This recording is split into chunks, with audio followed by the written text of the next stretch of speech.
salvation for my soul.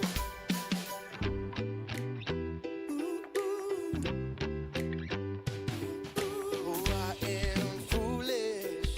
Would you be my wisdom? Oh, I am fearful. Would you be my brave? Oh, I am reckless. Would you be my steadfast? Oh, I am lost. I'm lost without your grace. You're the refuge that I run to. Your salvation for my soul. You're the refuge that I run to. Your salvation for my soul. Ooh, ooh, ooh, ooh. Gotta keep me where the light is. Keep me where the light is. Ooh, you gotta keep me where the light is. Keep me where the light is. Keep me where the light is. Keep me where the light is. Keep me where the light is. Keep me where the light is. You're the refuge that I run to. Your salvation for my soul. You're the refuge that I run to. Your salvation for my soul. Keep me where the light is. Keep me where the light is. Keep me where the light is. Keep me where the light is.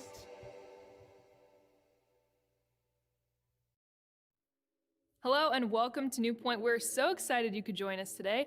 We have an incredible experience just for you. Today's service is going to be about an hour long, and we're going to have awesome music, a relevant message, and tons of really great content for you to enjoy. Here at NewPointe, we are passionate about connecting with God, connecting with others, and connecting others to God. And we want to give you some tools to help with that. You can download the NewPointe app at newpointe.org/app, and there are tons of great resources there. Also, you can check out our YouTube channel. There you can like and subscribe and stay up to date on all of the content we have coming out there. We get that life is complicated, especially in this season, and we want to help you with that. If you visit newpointe.org/lifeiscomplicated, you can find tons of really great resources to help you or someone you know in whatever season you're facing. We have an awesome service planned for you today. We're about to get started. Let's throw it over to Scott.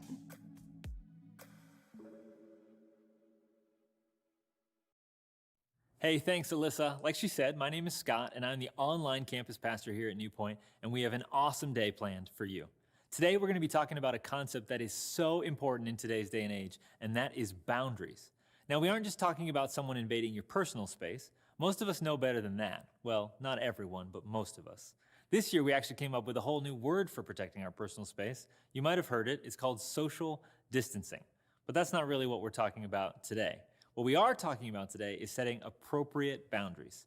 If you find yourself constantly saying yes to everything you are asked to do, even to the point of an overflowing calendar, or you feel like you are taking care of everyone else in the world except for yourself, you might have trouble setting boundaries. And it can be exhausting on so many different levels.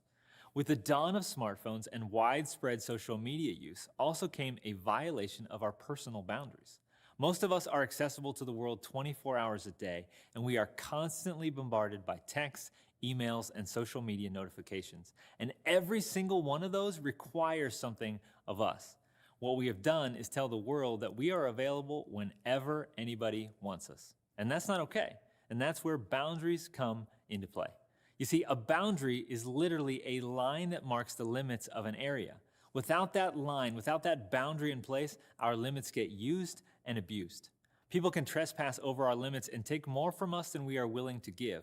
But when we set a boundary, whether it is in our family or with our friends, our work, or even here at church, we are drawing a line in the sand and saying, this is the amount you can have of me. What is left, that's my own, that's for me. And that's not just an okay thing to say, it is a necessary one for not only our mental health, but our spiritual and emotional health as well.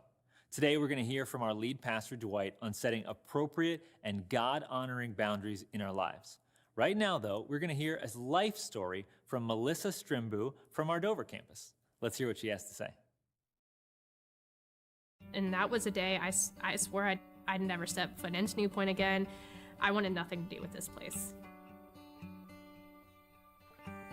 Well, my name's Melissa, and growing up, I never really went to church, never knew much about it. The only time I really went to church was with my stepmom's family.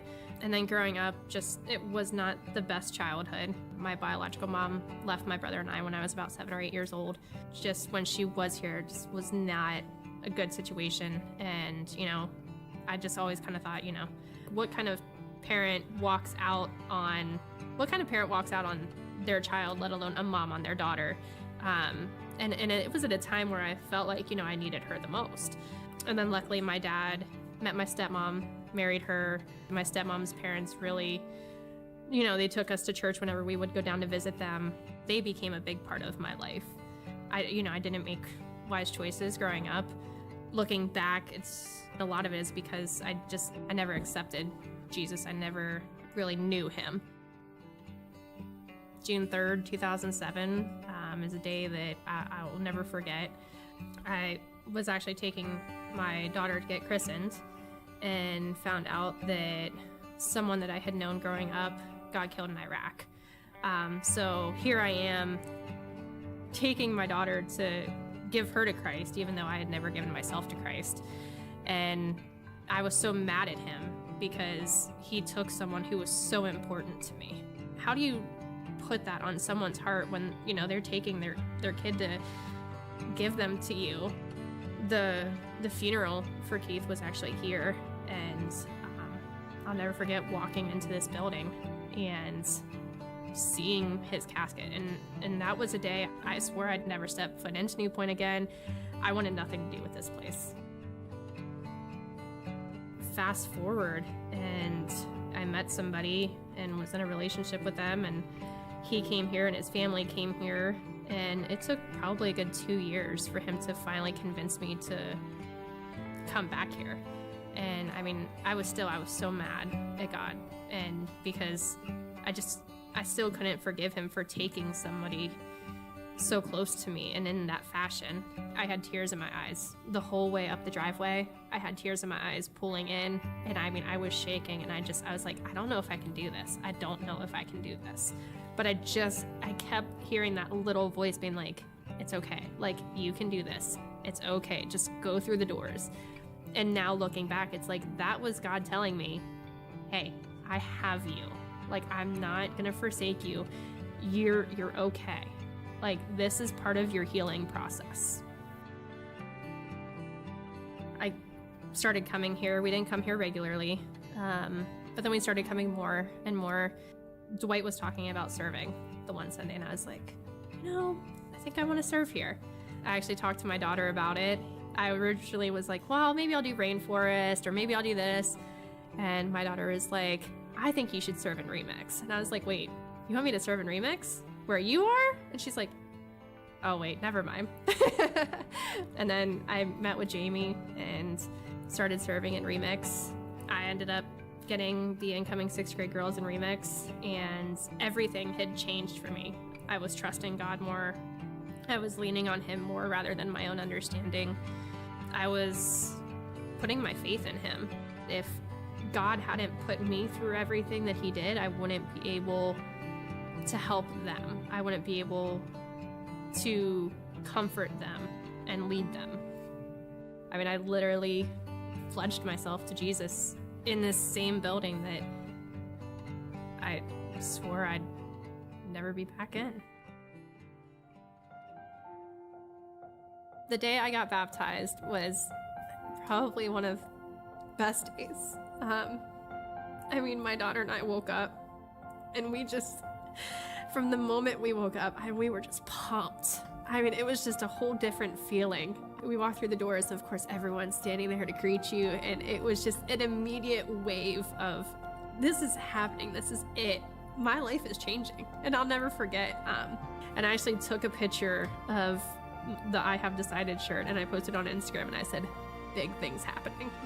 Of course, my daughter was upset because I got to go first, even though I didn't ask to. I asked Jamie to baptize me because she's been such a big part of my role here. And I'll never forget her just telling me that, God loved me, and that everything that I had went through, it was all going away. And she was so proud of me. And I remember my daughter telling me how proud of me she was. And that was the best day of my life.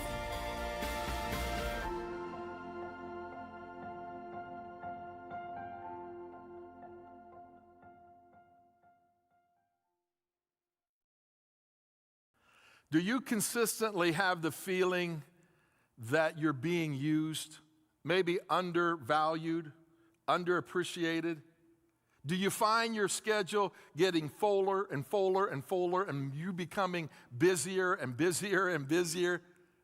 Do you find yourself looking after others at the cost of your own personal health, or maybe your marriage or your family? Do you find yourself lacking compassion and patience and being generous towards people? This could be a sign that you haven't established proper boundaries in your life. And that's what I want to talk to you about today. I want to talk to you about boundaries. You see, the health of any relationship, whether it's with ourselves or with others or with God, all depends on you and I having healthy boundaries. You see, codependency is particularly driven by a lack of healthy boundaries in a relationship, in any relationship. But other addictions are also seriously affected by this. You see, when I don't establish healthy boundaries, when you don't establish healthy boundaries for yourself and with other people, you can feel underappreciated, you can feel used, you can feel violated, you can feel angry. And my emotional state is affected. And resentment can come into my life and into my heart. And resentment is deadly because it poisons every other relationship that you have. Webster defines resentment in this way: a feeling of indignant displeasure or persistent ill will at something that's regarded as wrong or insult or injury. And what happens is when that feeling enters your life and my life, then joy and peace and contentment and generosity exits. Because those feelings will drain the life out of us. Resentment will just do that. And we become very, very susceptible to self-medicating and other addictive substance abuse or activities. And what happens is we end up trying to escape from the feeling of being undervalued or underappreciated or being used. That only brings temporary relief and never really solves the problem.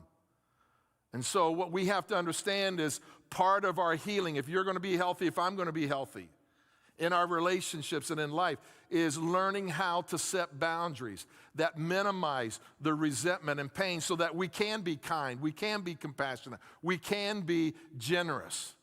And that's why boundaries are important. That's why Solomon wrote this many, many years ago. Above all else, guard your heart, for everything you do flows from it. You see, your heart is your inner person. It's everything that is important to you, your feelings, your emotions, your decisions. It's your core values. And so he says, guard your heart, for everything, not most, not some, everything flows from it. And the word guard here is a word that means prison guard. It's a Hebrew word. It means prison guard, that you guard your heart from the exterior influences, but you also guard and keep those things that need to be inside there so that they don't leave you, such as joy and peace and generosity. And so he says here, guard your heart like a prison guard would guard the prison. Now, here's what we need to understand, and this is why it's so important. God has created you and I as relational beings. because he's a relational God. And so he has a design and a way in which he wants you and I to function in our relationships with one another. That's why Paul writes this. He says, in your relationship with one another, have the same mindset as Christ Jesus. Now, what was the mindset of Christ Jesus when he came to earth and when he related to other people? Well, John gives us the picture of it when he says this. The Word, referring to Jesus, became flesh and made his dwelling among us. We have seen his glory, the glory of the one and only Son who came from the Father. Now here's the mindset. Came from the Father, full of what? Grace and truth. And so Jesus' mindset in relating to people was to be full of grace and full of truth. So he wants you and I to be full of grace and full of truth. Now let me explain it to you, okay? Grace, okay? Grace is you and I being kind and compassionate to one another, the way in which God is kind and compassionate to you and me. Paul writes this in Ephesians 4:32. He says, be kind and compassionate one to another. You see, God is kind and compassionate to you and me. God is for you. He's on your side no matter what you do. And so what Paul is saying is that we need to extend that to other people. That grace in our relationship with God means that we can't do anything to cause him to love us more or to love us less. That he just loves us. And when we experience that grace vertically, we're called to now express it horizontally. And this is one of the ingredients of a great relationship, grace. Why? Because grace creates the environment of where it's a safe place. There's no judgment, there's no condemnation, and so you don't have to shut down. You can be yourself, you can be vulnerable. And so grace is so important because it makes people feel safe because we're kind and compassionate towards them. But there's another side to this, and that is truth. Truth.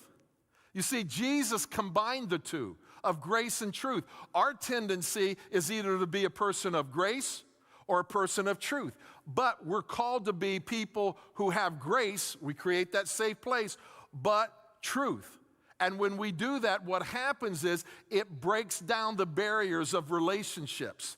And we're allowed to be able to be vulnerable and honest and truthful with one another without shaming one another or condemning one another. And Jesus came to establish these two units into one. And it's an unbelievable combination. Every great relationship has grace and truth. Truth is you're going to live in reality.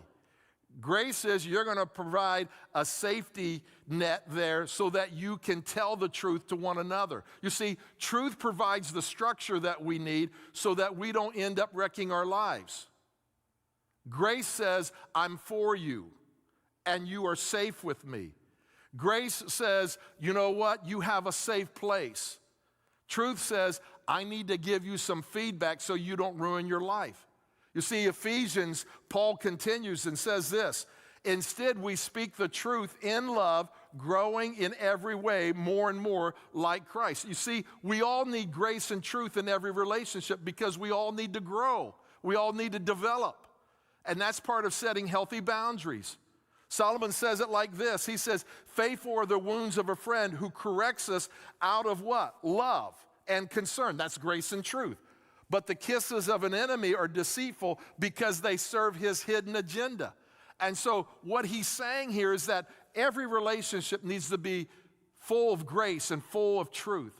Now, truth usually hurts before it helps.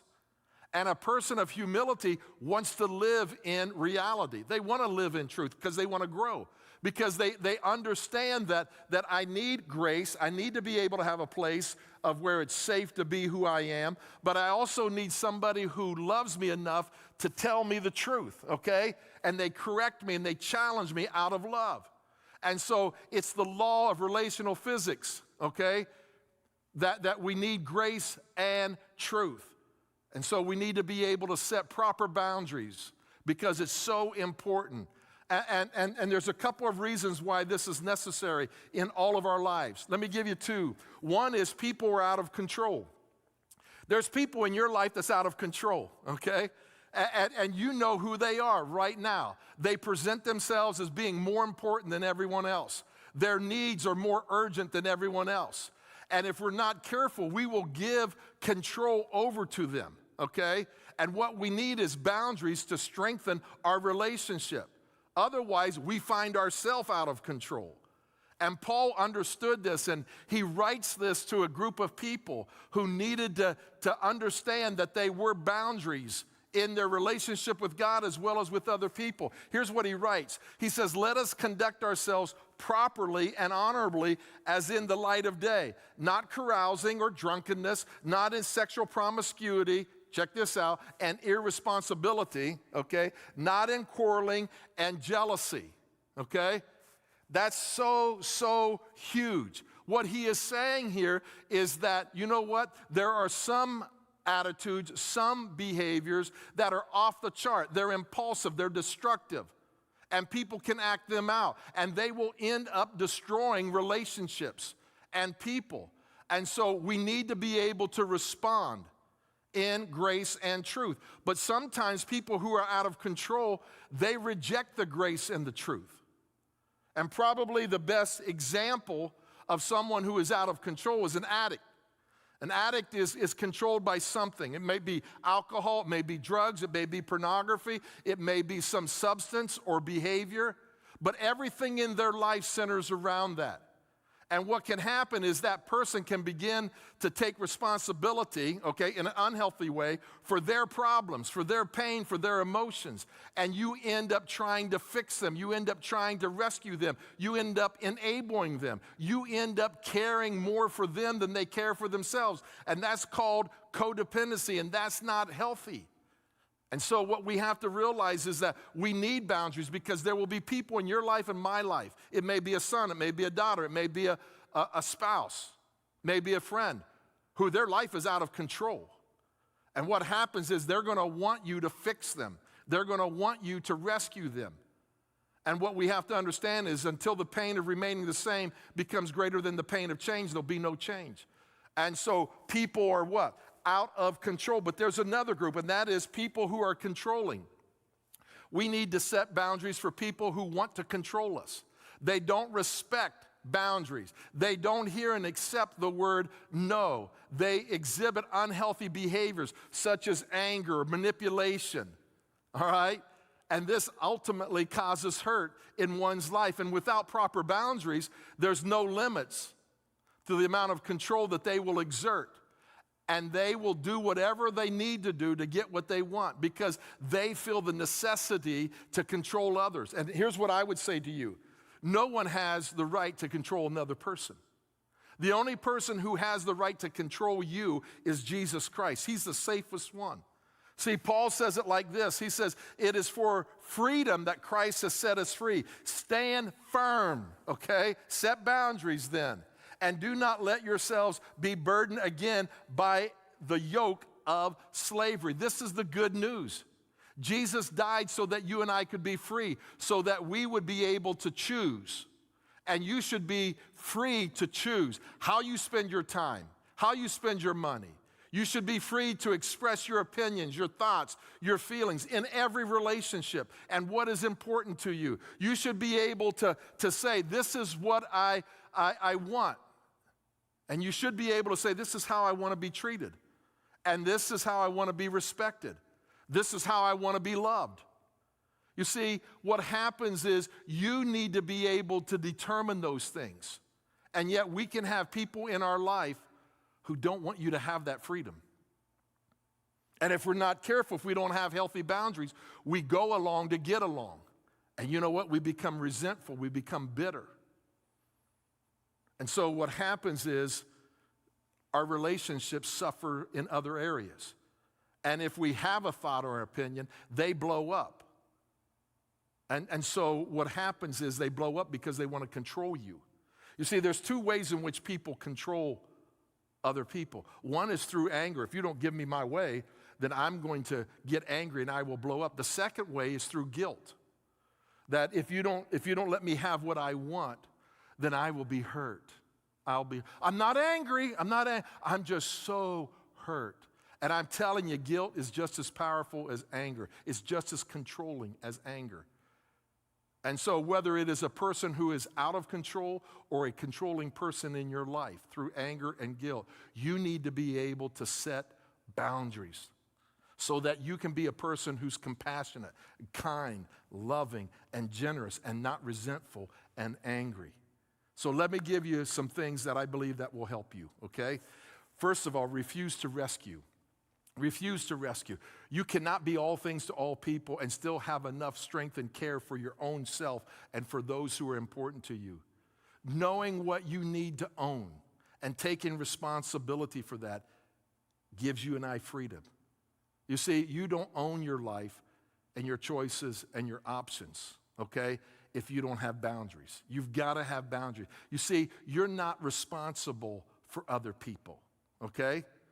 You're not responsible for other people. You're responsible to other people. When you and I take the responsibility for other people, we get unhealthy. Look at what Galatians has to say. It says, carry one another's burdens, and in this way you will fulfill the requirements of the law of Christ.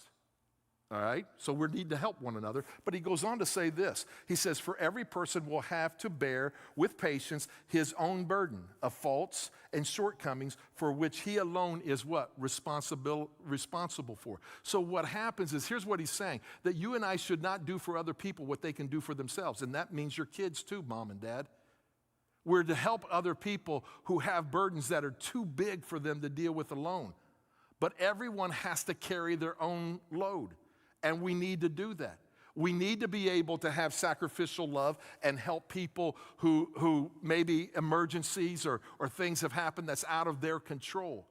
But we can't be doing things for other people when they can do it for themselves. We just can't do it, okay?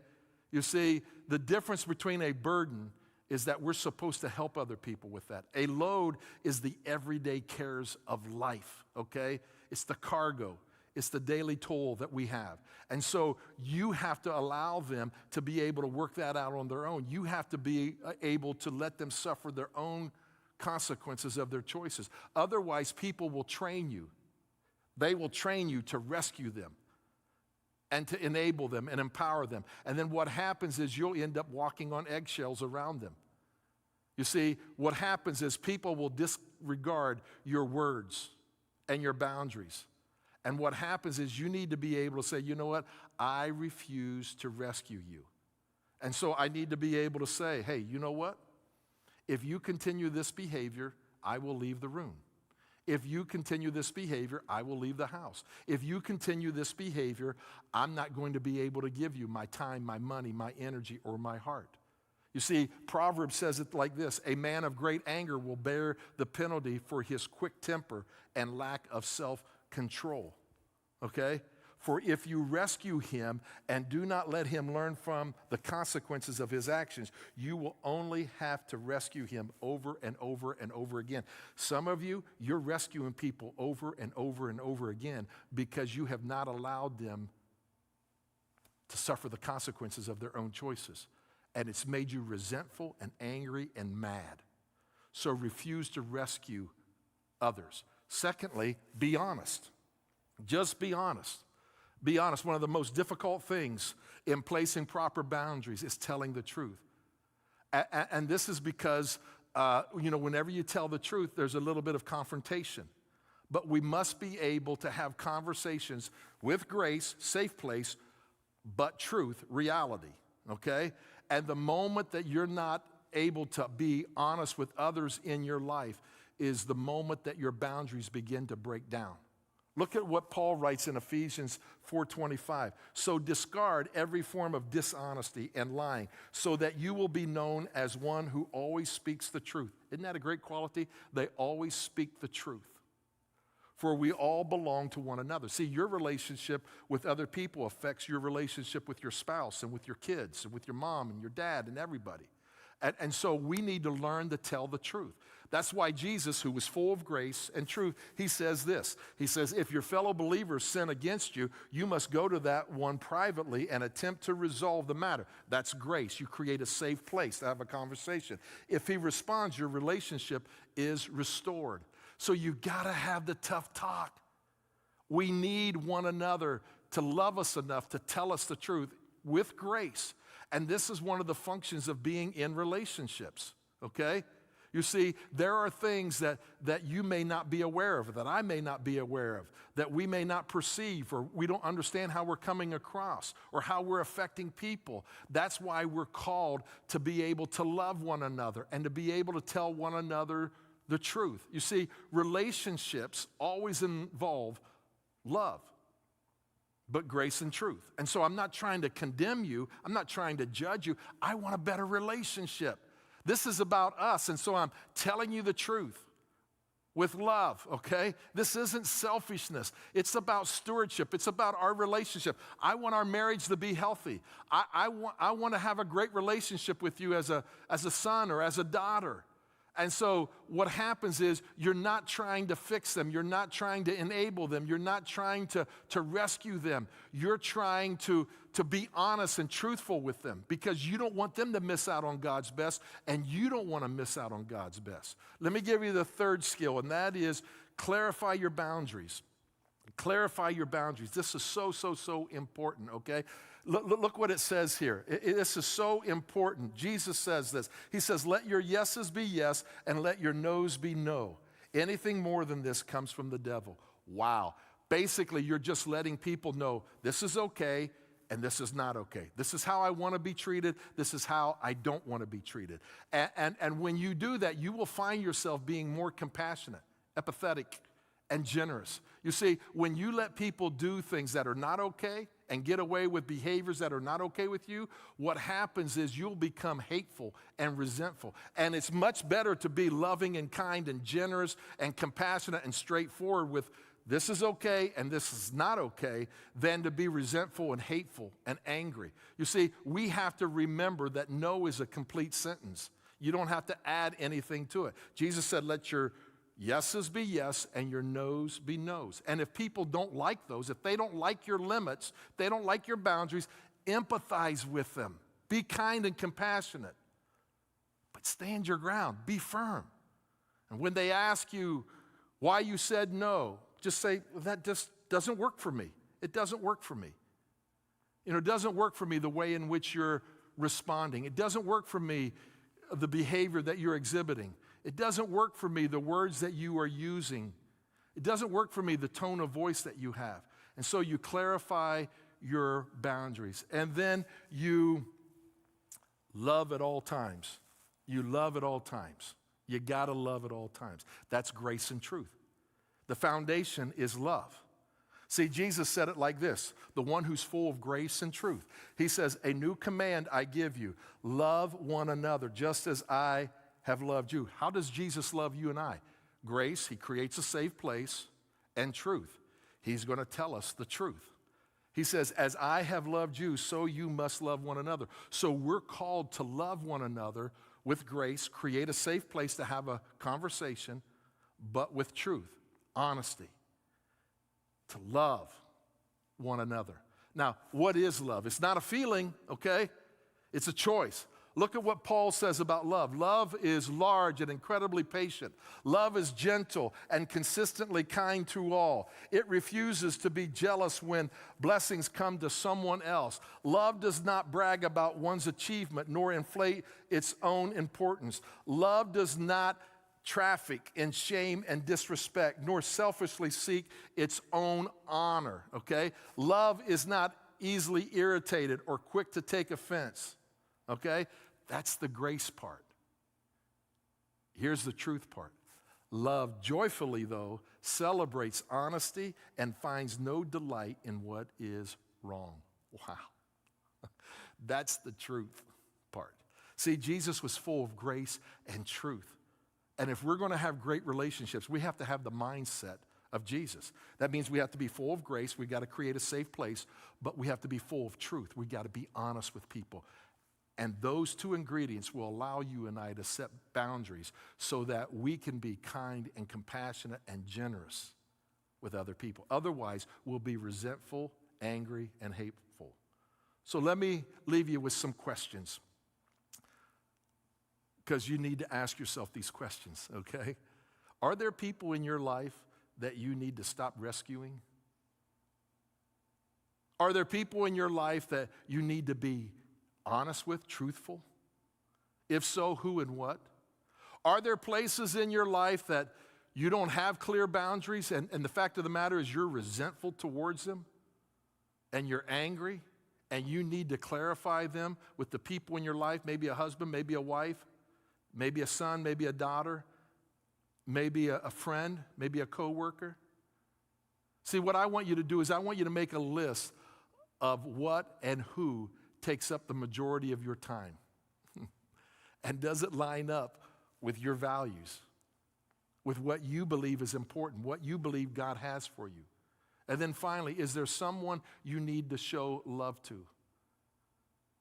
That you need to really tell them the truth and quit lying and deceiving them? And then finally, are you respecting other people's boundaries? Or have you become a person that's out of control, or one who wants to control others? It will destroy the relationships that are most valuable to you. Listen, good, strong, healthy relationships, all of them have boundaries. And they're full of grace, a safe place, and they're full of truth of where we can speak to one another from our hearts. Would you pray with me? God, we thank you today for who you are. We thank you that you're full of grace and truth, that we can always come to you and know that we're in a safe place, and we can be honest and vulnerable and transparent before you. But we also know that you're a God of truth. You're going to challenge us. You're going to correct us. You're going to place boundaries in our life so that we can be healthy and whole. And you want us to relate to one another the way in which you have related to us. And so, God, today, I pray that we would deal with our resentment and our anger and our hate, and that we would be courageous and bold and live out grace and truth, that we would set healthy boundaries, knowing that it will enable us to be kind and compassionate and generous to people in our life. And we pray this in Jesus' name, amen.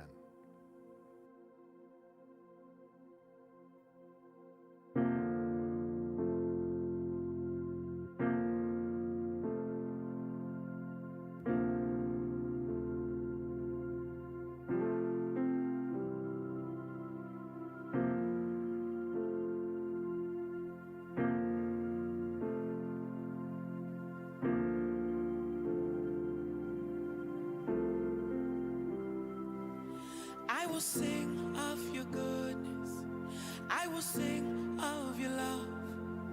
Though the seasons come quickly, you have always been enough.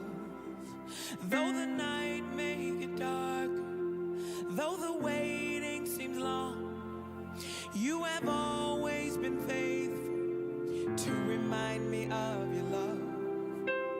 And you are good. In the morning I'll sing, you are good. In the evening I'll sing, you are good.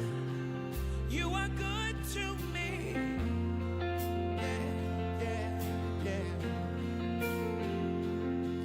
You have always been patient. You have always been kind. You're consistent through the ages. Oh, what a friend of mine. So I remind my soul to bless you, standing firm upon the truth, knowing you cannot be shaken, 'cause I've seen what you can do. Yeah, say you are good. In the morning I'll sing, you are good. Yes, in the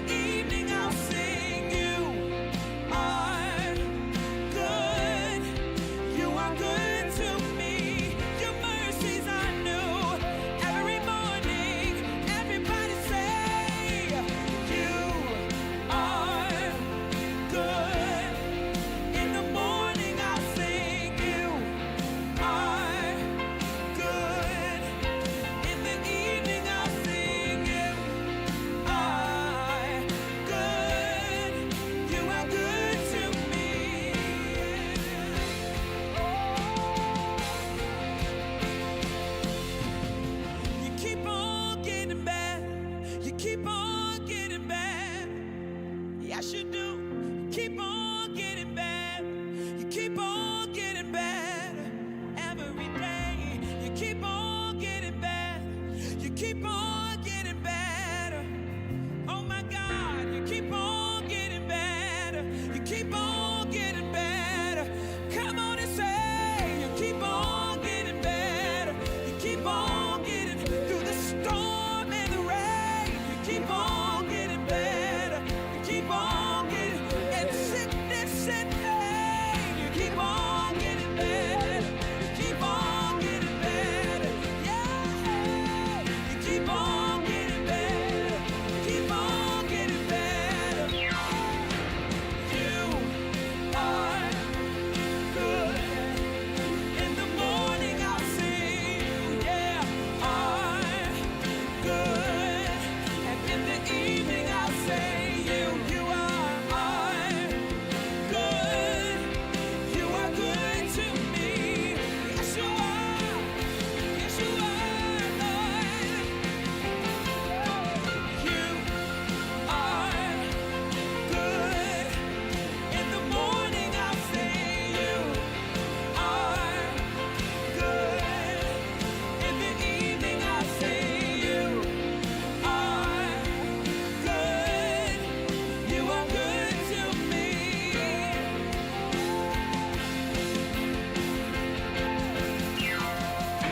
You are good.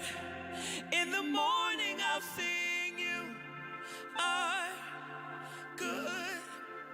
In the evening I'll see you are good. You are good to me.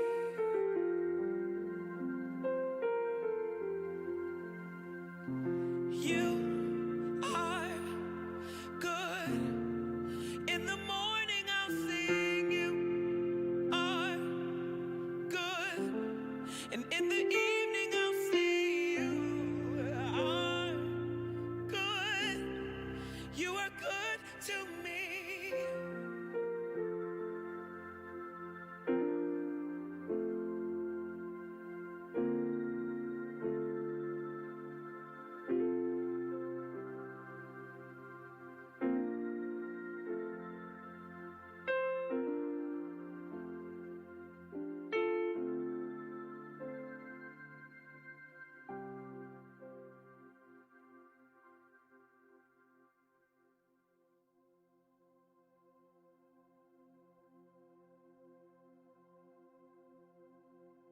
What a great reminder today from the book of Proverbs. Above all else, guard your heart, for everything you do flows from it. We want to thank you again, Dwight, for those incredibly powerful words. We know that this can be challenging, but when we refuse to rescue, we lead with honesty, we clarify our boundaries and love at all times. We take the practical steps necessary to improve the quality of our life, our relationships, and our relationship with God. Now, if you're looking to take some next steps today, or you just want someone to process this information with you, you can go to our website at newpointe.org and click the chat icon in the bottom right-hand corner. We have staff and pastors standing by, waiting to have a conversation with you and to help you take some great next steps. Now, we trust that you will have an amazing week. Thanks for joining us. We'll see you again real soon.